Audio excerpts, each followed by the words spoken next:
Eco Bites. I'm Martini Shepherd, and with myself, I have co-host the infamous Mr. Aaron Malloy. How are you doing, Aaron? Peachy, what can I say? What an easygoing afternoon. It's just been a cruise, right? The Oh one wow! we have been, tell you right now, it is fantastic to see you. Really, really looking forward to the show today. And Thanks, it's my going to be a friend. show where I'm going to do something that's very unnatural, okay? I'm going to be quiet because you have so much great information and I really want to hear this. So, yeah, let's get into the show. Probably quick little rundown of what you guys were talking about last week. You and Travis had a great Mm. conversation last week, but yeah, let's sort of start off where you left off last week. Recap. So this is Mm, part two of episode one, or episode two continuation of one. I'm not sure what we're going to title this, but it really is because the network got cut off in the middle of getting into the nuts and bolts of offshore wind turbine issues, which yep. interestingly enough, it seems to be that every single time that I have those conversations, there seems to be interruption. And I know that our Look, dear friend coincidence. Robin, she's had issues as well. I know. Hasn't Robin had same very similar dramas actually? Oh, Anyway, yeah. So, it's got nothing to do with a bit of a misinformation act that might be flying around at the mm, moment, and a particular, mm, very sensitive, very gun shy, and I use that term very carefully, prime minister we have at the moment that doesn't like free speech, doesn't like organisations like ours talking about the things that really matter.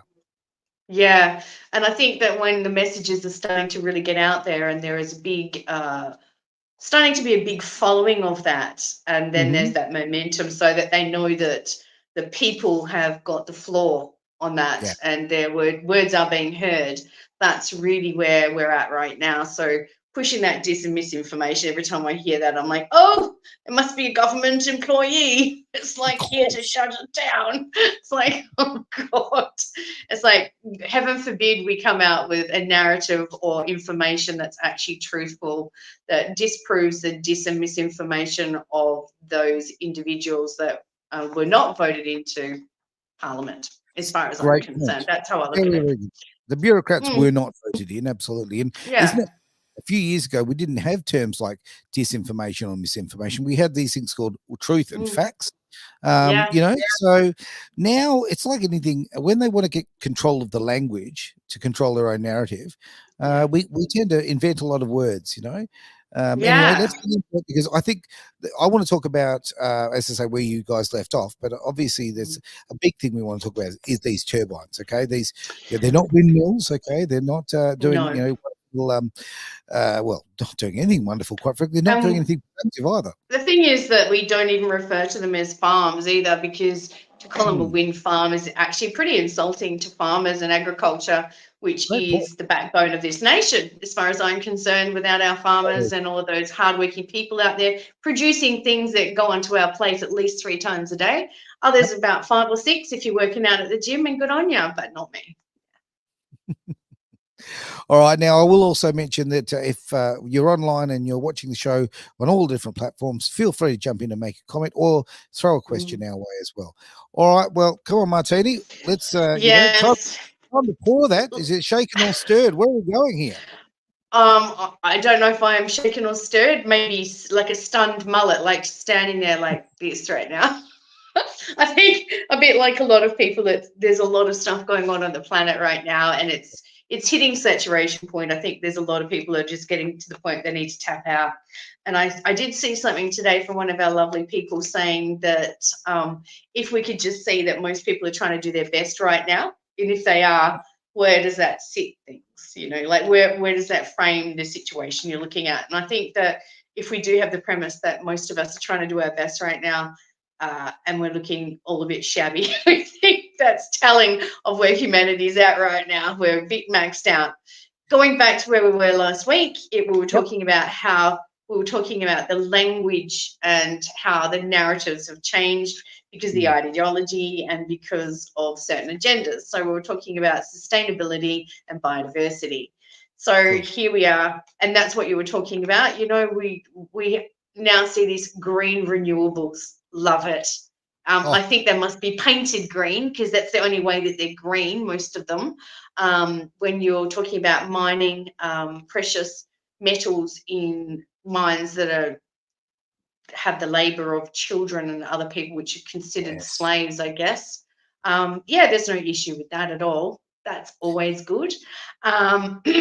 Completely I love how sarcastic, far of your course, tongue there. is in your cheek right now. I mean, honestly, Mm, it is just disgusting. Actually, people just turn a mm, blind eye to the fact that there are children out there, like children. We're talking very young mm-hmm. kids who are working in lithium mines and all these dangerous situations. Yeah. It's not like the mining industry in Australia, where there's a health and safety officer every 3 or 4 feet, and HR, annoying the hell out of everyone.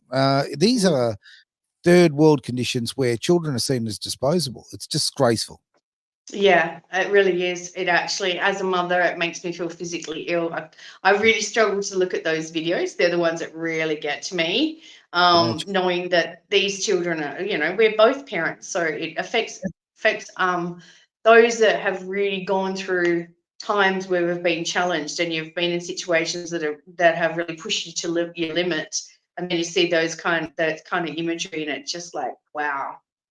Like we Well, think we've got it tough and things are bad, but then you see that and mhm. it takes it down to a whole new level of how degraded we can be as a society planet wide. So I think this is why it's important for me to be having these discussions with all kinds of communities, because it's not just about the technology, it's not just about the political side of things and the environmental impact, which is what this segment's about, the Sure. impact on our environments, but it's the human side as well, Of because course. what we're doing is we're either creating an environment for ourselves where we're healthier and stronger, or we're Mhm. creating an environment where we're actually ending our own own Oh, well, hang futures on. here. So Isn't that the great sort of target of net zero? I mean, hey, it'll be yeah. great. We'll live in caves. Mm, We won't use any electricity. We'll be fantastic with the earth. I mean, sure, it'll yeah. be a pretty lame place to be, but it's about balance. Everything in life is about Mm, balance. You can look of after the course. environment, but still have a world with technology in it and balance, as I say. Yeah. Yeah, and that's it. So now we've thrown out sort of when we discuss this about biodiversity and protection, and there's frameworks there under the EPBC Act of 1999. We Okay. have the protection of endangered species. We have a whole bunch of things that are framework put in place that has been worked upon by scientists, by people who are experts in their field for a long time. Then all of a sudden, that whole framework and that platform and protection measures are all being thrown out the window for this ideology. And so this is where, again, we're using language to manipulate the perception of something so we can completely stream everyone's thinking and ideology into what we want them to do by using things like green renewables. Well, they're not good for the planet at all, and they're not sustainable. And so when you lose the words like sustainability, that's when it catches you out. And so what I would say is, do you know what ecological literacy is? Have you heard of that Uh, before? no, I can't spell it. No, this is not a spelling test, my friends. Ecological literacy is where those people that understand the natural systems in ecology in our environments can look at the landscape and look around them and observe things in such a way that they fully understand, or they understand on different levels of what's going on with the interdynamics of that environment. So when we're out in, say, the Jarrah Forest here in Western Australia, we go out there, and at that time, the person that's working through that area would be observing, have we got certain trees that are flowering? What's the soil looking like as far as moisture level? What kind of litter we've got on the ground, if it's like more or less something that's built up, if it's had fires go through it, if there's been a lot of regeneration, what kind of animals that we're observing in that. So ecological literacy is when you're able to observe and learn and connect the integrated systems within that biosphere. So what we're looking at there is the intelligence that's applied to the ecosystem or environment, natural environment. Okay, and this is obviously So a literacy that we want to share with the world, because, look, knowledge is power. The more you know, right, yeah. the better outcomes you can achieve. Yeah, and so I used to teach ecological literacy to children, for Right. the Department of Environment and Conservation. So when we would take kids out, they would get them to observe and Mm. record, and then they do further investigation. Okay, so we observe this, this, and this. Where do we go from there to find out what our facts are, collect data, do some testing, that kind of stuff. So Sure. when it comes down to that, so teaching them that, so we've got the presence of these birds in this environment, and so Yep. that's connected to this, this, and this is their habitat. What kind of trees do they need for nesting, that kind of stuff. So all of that's very integrated. So the thing is that we have entire agendas, entire ideologies and frameworks being put into this nation from Yeah. people that have zero ecological literacy, that sit there and just look at data sets, that look at maps that are created by their own people for a narrative that's an outcome for what they want as far as Uh, corporate when you sponsorship. look when you look at the empathy coming from these people and the level of intelligence, you think when they were having those classes like you were Yeah. actually sharing with the kids, I think those kids were probably eating glue, okay? Because, there's no way in the world you can listen to that information and not be touched by it and actually want to do better. I don't even know if they were eating glue. Glue would have been something tactile and interactive, even. These Oh, people good. were probably over in the corner looking at a tablet or a computer and totally disengaged with what's going on around them completely. That's how I look at it. It's like, have you ever Look, been out? I mean, you ask these people some simple questions and they haven't got a clue. They're like, oh, what do you mean? maybe it's just me eating the glue. I don't know. But anyway, It was pretty tasty back then, let's be honest. yeah, look, big points there for Clag. Anyway, we're going to move on. You've got a couple of Yeah, videos that you've got for me now. yeah. I actually don't know what these videos are, and I think I think Travis the for first last. one, is the videos of the whales, and that's talking about where Geograph Bay is a nursery ground, and this is talking about the offshore wind turbines here, and all the myriad of species there, flora and fauna, that are going to be impacted on by these offshore wind turbines, and that's a major concern for all of West Australia and all of Australia right now, because the push is to get them in as fast as possible and not look at what the long-term implications are, because there's been zero consultation with experts. Agreed. Let's go to the video. Yeah. So here we have a beautiful southern right whale. This is Bidding Up Beach, and she's just given birth. So they were watching this female for a number of days, and she finally birthed off Bidding Up Beach. So again, this is just confirmation, and this video footage is confirmation of what we have known as a report that was put forward to the federal government, that Geograph Bay is not just a migration path, it's a birthing Earthing area, said. it's a nursery. Yeah. So Uh, if you could imagine in a women's a maternity ward, where mhm. right near the bed that they're about to give birth in, there's a jackhammer going on. That's the equivalent. I'm sure that would be a really calm environment for a woman to give birth to a newborn baby, right? Look, I was a Yeah, very noisy husband in the room, but come on, no jackhammers, no, no. Now, yeah. actually, that's a Jackhammers very is good going point. too far. Now, a small digression on that, though. You make a great point, though, because okay, we obviously and for very good reasons, we're very look pro life around here, and a beautiful birth there happening with the whales. I'm wearing a shirt right now where it's brought to me from Shibi Right Racing, a race team that we support here in WA, and it's actually got a breast cancer symbol on there as well, because we Yeah. support obviously charities that look after breast cancer. Now, where I'm kind of going on this in a roundabout fashion is that, what, let's think about this. We look after Mm, the women in our lives, okay, and as we should. It's very, very important to do mm, that. But we also need to look at Mother Nature out there with the whales and the other animals and mm. mammals there, and we've got to look at the birthing process. It's a very important thing. Mothers Yeah, of every species are important. yeah. Absolutely, and they have the right to go about their business. That's the thing, Mhm. is that Okay. this is their habitat. As much as it's the whales, it's also habitat nurseries for so many other species, like Of the course. reproduction of endemic fish, sharks.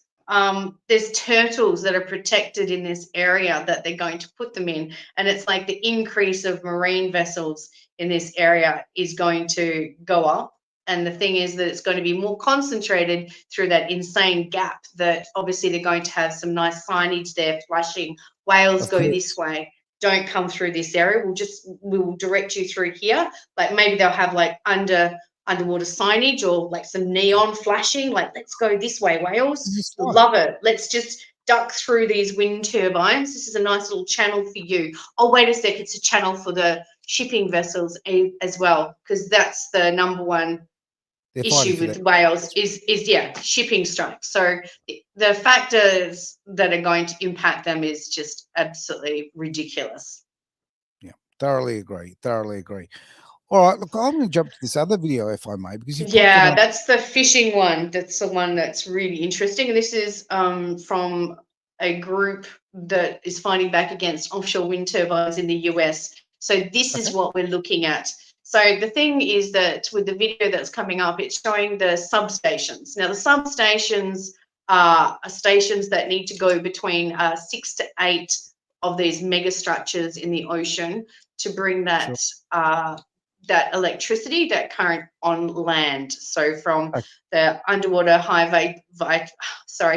voltage cables, they're going into the substation and then they'll come on land. So the thing is that the government, proponents of mis and disinformation, neglected to put any of that, neglected completely on all of their propaganda that they had there on their own websites. Yeah, because it is my belief, what I've seen from the mainstream, of course, when the propaganda that we get through the mainstream media, through the corporate media, which is obviously paid for by the Australian taxpayer through the government, that tends to suggest these turbines are out there, but they're just out there on their own. There's nothing else. Yeah. This is an extension cord that runs back to the coast, right?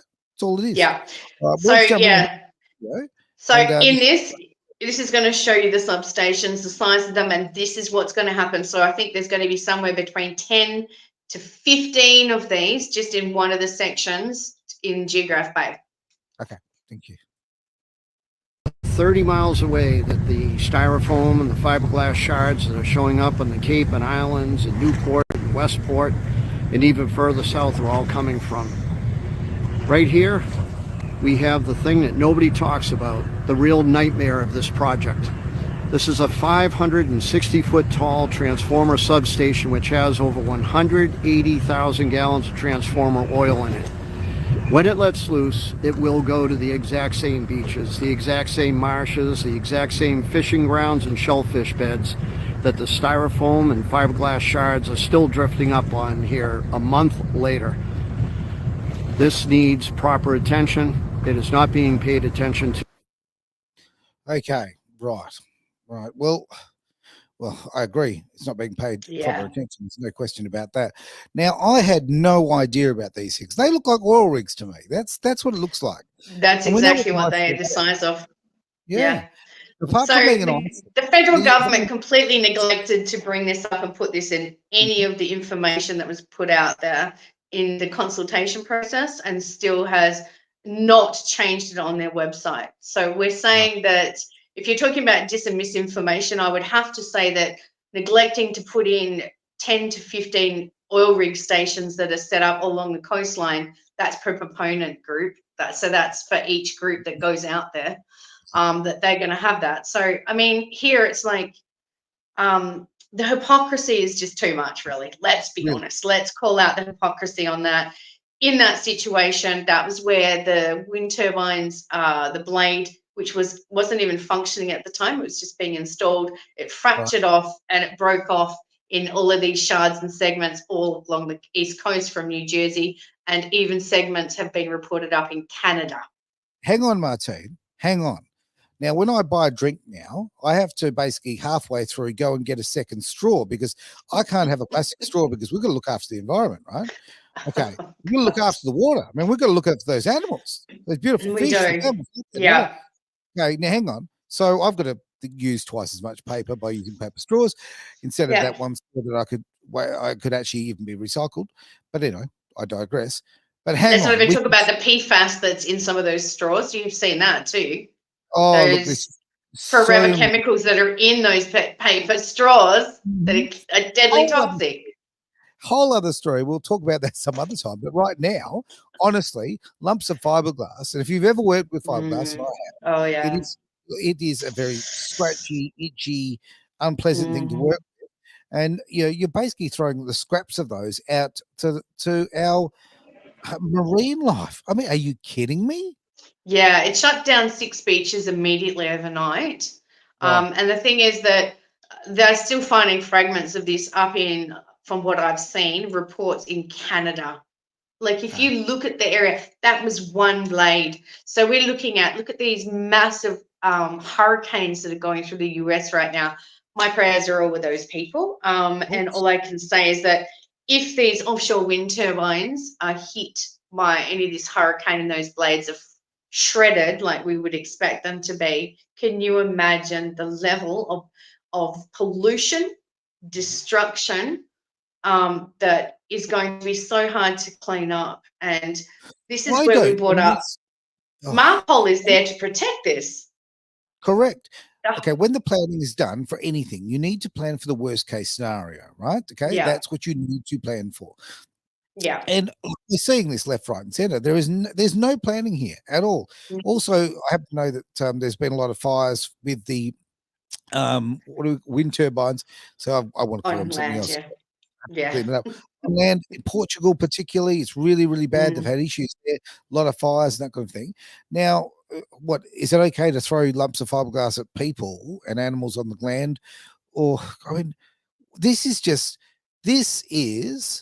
virtue signaling on an absolute degree that I've never understood. I am all for alternative ways of making power. I really am. If you can find Absolutely. clean, Yeah, sustainable ones which actually work, right? And we could yeah. start. We could definitely start the nuclear conversation here, right? But there are many ways it can be done. I'm not against new technology. I'm really actually very much for it if it No, can make a better me world. too. But this is not the answer, and they know it, and they've known for a long time. To me, this is nothing but money laundering. That's what it is. But you know, Absolutely. So it's basically government money laundering, and that's sanctioned under legislation. yeah. And there's no way they can try and disprove that because it's all coming out now. There are senators everywhere. I mean, the fact that there's an inquiry into the offshore wind industry already, an inquiry before the industry's got off the ground. I mean, I think that still could be a first. I Oh, haven't had a chance to follow that up. I've had a crazy couple of weeks, but I am thinking that when you have an inquiry and this much pushback, not only is this government in trouble, but anyone that's had their fingers in this pot, yeah, you need to have a good hard look at yourself and think, where did you go really wrong where you allowed proponents to make these kinds of decisions? And that's what's going to happen with environmental impact assessments, because they're allowed to do their own, the proponents. How that's right. incredibly unbiased is that? I mean, no, we already got this evidence from the US that this is Mhm. what's happening, but let's not worry about that. We're just going to continue on with the plan just over here. And now it looks like Tanya Plibersek has employed a whale guru to now discredit Oh, everything really? everyone's saying about the impact that it's going to have. I don't care what Tanya Plibersek is trying to do with her own agenda, with making sure that whales are really well looked after in Australia when you're industrialising our oceans. I call BS. That woman, I've never seen a Something politician who can stinks. fail, but she fails up. She fails Yeah. upwards. It's amazing. I don't know what she's got. I don't know if she's got some Epstein style evidence on someone or whatever, but I cannot believe her career and the way it has just gone up and up and up. When she, quite frankly, is Yeah. one of look, I don't, I don't want to have personal insults, but okay, she's one of the dumbest human beings I've ever seen, right? And if you are that lacking in intelligence, okay, that like please keep her away from IKEA, okay? Yeah. A woman shouldn't be given an Allen key, let alone ability to write legislation. It's just crazy. But she fails up and up and up. I think she's got some sort of Epstein sort of thing going on. I don't know. All I know is that I still question how the F any of these Mhm. people are supposed to be representing the people of Australia. Well, they're not. How do they represent us? They They don't, they represent just represent corporation. spot on, and they're donors, right? So there Yeah. are some great politicians out there, and I actually will take this opportunity to throw a couple of names out because of who are very much against what's going on right now in that particular space. So Senator Roberts is doing amazing work. Okay, I'm not a Queenslander, but if I was, I'd be voting for him. You've got Absolutely. look, Rennick, Antic, fantastic people doing great work from different political parties. These are not, not one particular party. I think the safest thing you can do, if you actually care for the environment, right? The safest thing you can do is not vote for the Greens or Labor. Okay, because the Greens are not pro-environment. And I know that when you're younger and you think, oh, I care about the trees and I'm a bit of a tree hugger, so you might think, oh, I'll vote for the Greens. No, the Greens are a socialist party. They make their decisions in a socialist manner, and that's very much the path they go on. If you care about the environment, you need, again, to go and speak to the person that you're actually voting for. See what their core values are. And when it comes to the Greens, and this is very important, people don't realise, the Greens and the Labor Party are not allowed to vote against their own party. So they can't have a vote of conscience. They can't have a vote to represent you. So any vote for those two parties is actually it's really a vote for the corporate world. The corporation, of course it is. Yeah. So, look, as I say, I enjoy. I mean, I like industrialized things. Okay, I like I'm a car guy and all that sort of thing. I redhead. Yeah, absolutely. But at the same time, when you need that balance of life, I mean, I love to get out there amongst the trees and feel the toes in the grass and all of that. It's very, very important for the human soul. So you've got to get the balance right. And this is not. This has got nothing to do with the environment. And the quicker people realize that this is really about money laundering, moving money around for control and power, the quicker people actually get that through their heads. And you know what? I'm not meaning that people are dumb, because people aren't dumb. What they are is people are sold propaganda. It's been happening for a very, very long time. And when you are completely surrounded by it and immersed in it, it's very hard to break away from it. And the two things that are the easiest, sorry, none of that. The two things. Yep. Two things. I can't even do it now.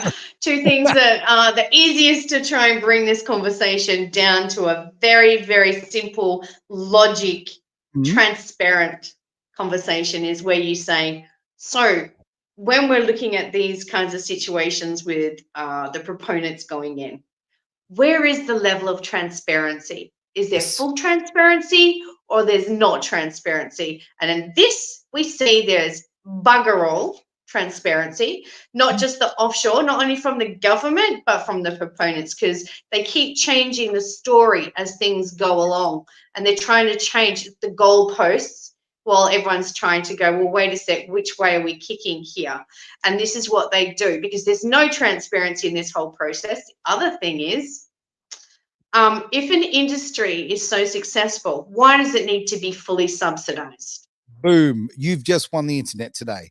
So true. If it's so two things. Transparency, subsidies. Good, thoroughly agree, completely agree.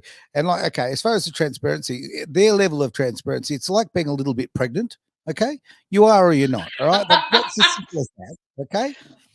I think I knew I was pretty pregnant. I'm a real woman. Oh, jeez, hang on. Did you just use one of those offensive words? I mean, okay. I did. You did. You said woman. Oh, how rude. Jeez, hang on.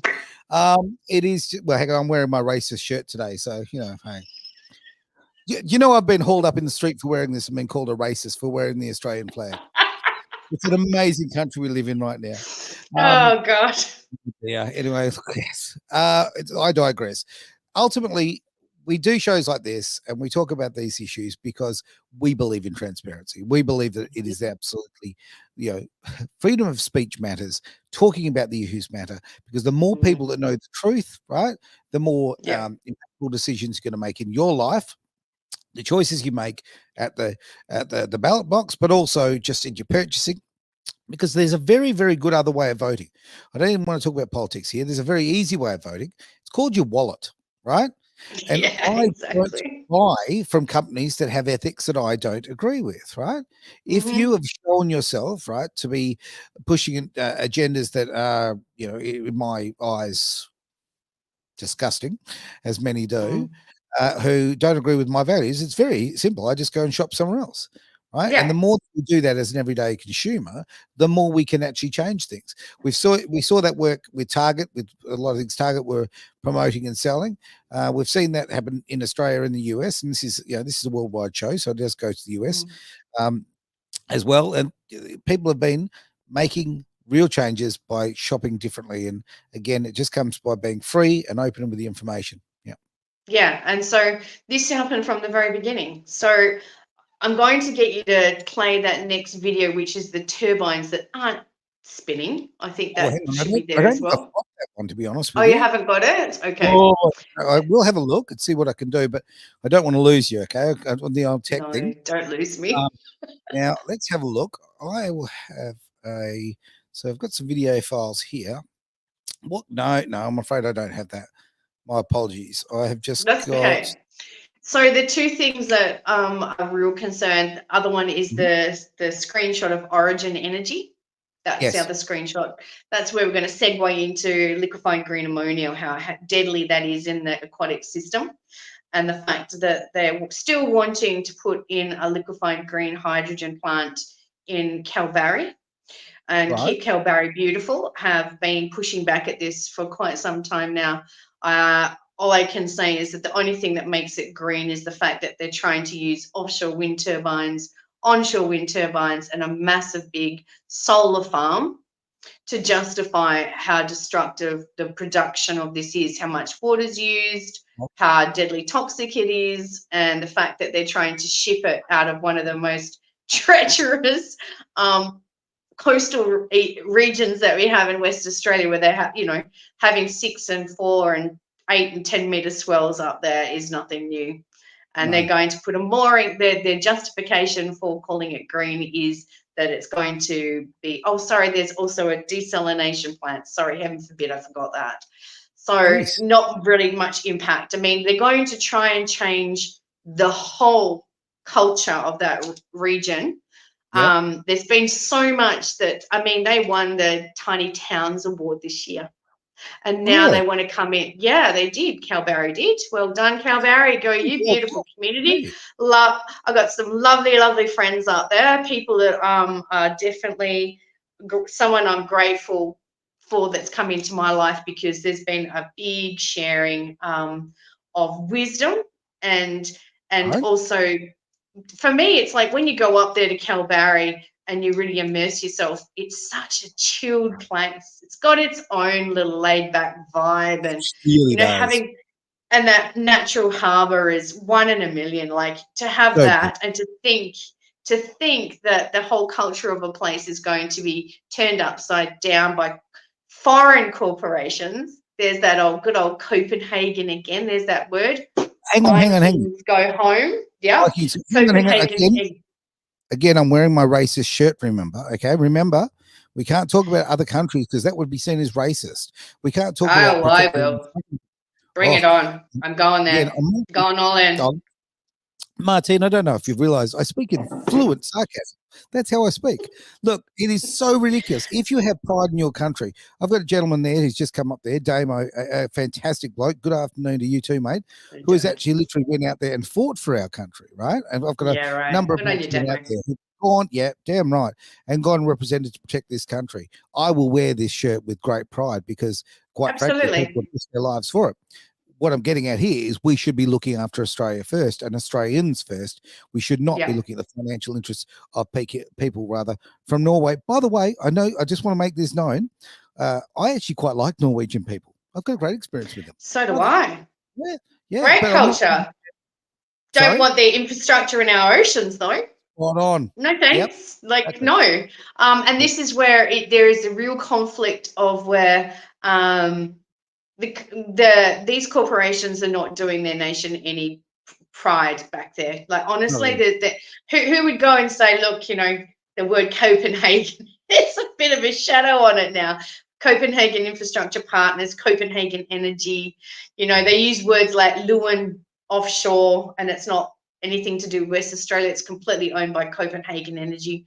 And so this is where you kind of look and just like, we have these foreign corporations that have been given a full hall pass to come in and destroy our land and oceans by the federal government, and the state government's allowing this as well. There's absolutely no excuse where the state government can't be coming in and going, look, this is not at all being supported by the people of Western Australia. It's not what they want. There's so much pushback that, look, when it comes to voting time, it's going to show without any doubt. And, you know, you're talking about you speak fluent sarcasm. I speak fluent sassy biatch. So, yeah, we go well here. We're very complimentary. So when it comes to that, so talking about liquefied green ammonia, so if we go to the Origin Energy, that's the little clip there. And so this is the pattern that's going worldwide where people come and say, oh, it's so successful overseas. Is it really? Or is that just what we're being told? As I say, I'm going to have to apologize. I can't pull those videos up or those pictures up anymore. So, yeah, just a little tech glitch there. Quite frankly, I don't have the confidence. We've had a few glitches today. So with that, I'm just not willing to do it. I just don't want to take the risk. But I'd love for you to explain it to us. Yeah, so Origin Energy have come out and said that, and there's a statement on the TV. So this is from Mainstream, and saying that, there's been major delays in the rollout of green hydrogen. And the thing is that, of course, there is, because there's a major pushback to these corporations that are requiring massive grants from the taxpayers' dollars that people are not keen about. And then you've got communities that weren't consulted, or then in this case, where they've got Murchison Green Hydrogen or Copenhagen Infrastructure Partners. They come under different names and umbrellas when they want to interchange. So the thing is that when they come into the community, what they've done is they've put together a group of, I think, 200, I'm pretty sure that's the number, where they've got a consultation group in the community. But you know what's interesting? You have to sign a non-disclosure agreement. Do you really? What a surprise. So, wow. So what a great way to divide the community straight away. So these people are put into the picture, and they're not allowed to disclose anything outside the group discussions to other people in the community. Let's go back to transparency again, shall we? If there's not transparency and if it doesn't require subsidies, yeah, then we've got something that's above board. But when you've got something that's got NDAs. These things are so good. If these things are so good, so productive, why do they need taxpayer dollars to keep them alive? No, why are they not viable without us paying that money, right?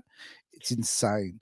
And it's a bit like me going into a nation saying, oh, I've got this great idea. I'm going to say, so this is so not my gig, but I'm going to go overseas and distribute, say, kangaroo biltong. So, you know, it's dehydrated kangaroo meat and it's all got these infused with whatever. It's like, but I'm only going to come in and do that and sell off our national emblem if you guys will fully subsidize me. Is that okay?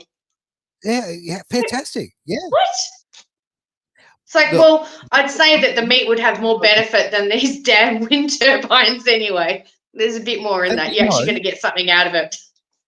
The study, the science, we love following the science. Follow this. The science has shown these, we trust it through and through. We certainly do. Okay, the science, the research has shown that these will not work, right? No. If I was in a race, okay, I go out there with a race car and I go, hey, I'm going to enter this Formula One race, but I've only got a 64 Volkswagen Beetle, right? Am I going to go and try and race against the Formula One cars?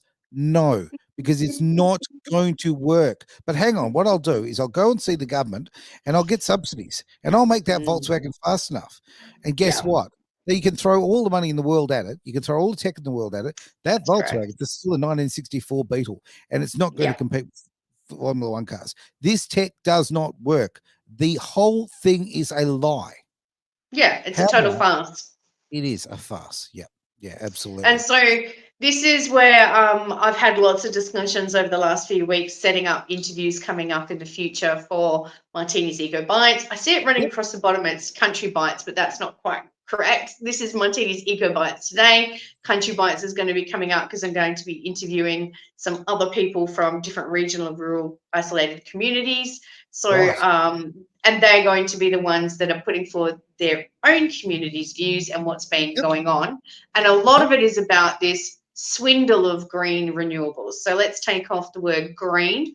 And as far as I'm concerned, if it's not sustainable renewables and it's not protection of biodiversity in the process of that, and it's not something that we actually benefit from 24/7, not intermittently when the wind's not blowing, oh sorry, there's no electricity, all good, everyone's right with having blackouts today, or are you, have you got your diesel generators ready?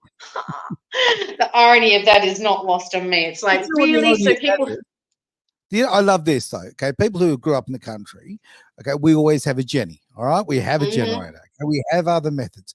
People live in the city. My word, are they going to get themselves one hell of an eye opener when when your fridge goes off, right, and all the look, your prawns start to get a bit fresh. This is going to wake people up. It really is. So well, it's the country people are the ones in the best situation here. yeah, and I think the thing is that that's the point, is that they're not working towards having a community where we have a lot of meat in the freezer. They want us eating crickets anyway. So let's be honest about that.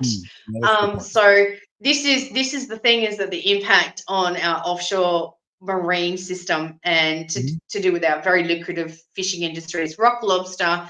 We've got shark industries, demersal fish industries, epipelagic and wet lining industries, and these are things that I look at and I just go, we've put so much energy and effort into putting sustainable practices in. Like you said, we can't even drop, something plastic off the side of a boat without having to write a report for under MARPOL. But we're going to put in a whole industrialized zone that's going to cut through reef system, that's going to fracture areas of habitat, and we're going to then impact marine dispersal and biodiversity. And I just think this is insane. It's the definition of insanity. And when I was talking to Travis, I said it's like a psychopath saying, look, I'm sorry, we're going to have to sacrifice this few million people for the sake of that couple over there, because this is the climate crisis we're in. We're just going to justify it this way, because that's exactly what we're doing by destroying beautiful, pristine marine habitats, as well as prime agricultural land, for the sake of this premises, under this hysteria of climate change that's caused by anthropogenic. Well, I challenge that and say, I believe in climate change, always have. I've done a lot of research into that, about the cycles and what's going on. But do I believe in hysteria about it? No, I think we should be very calm and start collecting a lot more data, referring that data back to what it was back in the 1900s and back into the years before that, because that data is there. But when you manipulate those data sets, this is how we can and that's exactly what's taking place. Well, I'm a bit different to you. I am very happy to say, and very comfortable to say, I don't believe in climate change. I believe in a thing called weather. And I know that there are cycles with weather, and it changes. Funny enough, it does change all the time. And it changes over 10 years, 100 years, millions of years. Guess what? We haven't been on this rock very long, human beings, and it's been doing all right for a very long time. I'm sure us, sort of doing our thing for the last few hundred years, literally when it comes to the industrial side, I don't think it's had that bigger effect. In fact, the science proves it hasn't had that bigger effect. So that's my take. Everybody's willing to share their opinion, and quite frankly, I'm always willing to hear it. We are at the end of the show, though. So we almost look, and you know what? I didn't even drop out. We had massive fails to begin with, and now we're here. We're able to got through the show. Next week we're going to have a live from the studio, which is great. I'll be up there. Yeah, looking forward to that. And we'll be talking about the impact on fisheries. So we're going to have a guest coming on to talk about fisheries and anything, all and everything to do with the fisheries area that these individuals are part of, and the fact that we need to be protecting the marine environment. We need to be making sure that it's sustainable ongoing instead of causing irreparable destruction. It's pretty simple, really, isn't it? Pretty simple when you look at it that way. It's not rocket science. Not really. No, No, not really. We'll get Elon involved, shall we? No. It's Edge Radio Australia. Thanks, Aaron. Of Thanks. EcoBites with the lovely Martini. We'll see you very soon. In fact, and don't miss, of course, the replay of the show. It's happening on the weekend. We're going to find a nice little spot on Saturday or Sunday. Just check your guides, check Facebook, have a look when we're going to replay that. But of course, don't miss next week as well. And if you just want to watch it whenever you want to watch it, hey, it's all over the socials. So don't miss it. Can you like? Can you share? Can you tell a friend? You know, why not? Share the love. It's Edge Radio Australia. EcoBites.